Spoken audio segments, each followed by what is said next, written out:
Hola, com alguns de vosaltres ja sabeu, properament canviaré de feina. Aquest missatge de despedida, al 90%, és igual a tots els altres. L'únic que canvia és el format.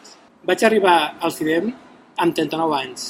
Ara deixo Acció amb 44. Com diria el Joan Laporta, els millors anys de la meva vida. He treballat 2 anys a innovació i 2 anys a transferència. 3 anys al FIDEM i 1 any a Acció. Agrair-vos a tots per aquests magnífics 4 anys. Ha estat molt senzill treballar amb tots vosaltres. M'hagués agradat tindre més temps per treballar amb els companys del COPCA. Segur que hagués après moltes coses. El proper dijous, cap a la 1:30, farem l'aperitiu de rigor. Així ens podrem despedir personalment. Us espero a algun lloc d'Acció. Per acabar, vull dir-vos solament 2 coses. Gràcies i fins aviat.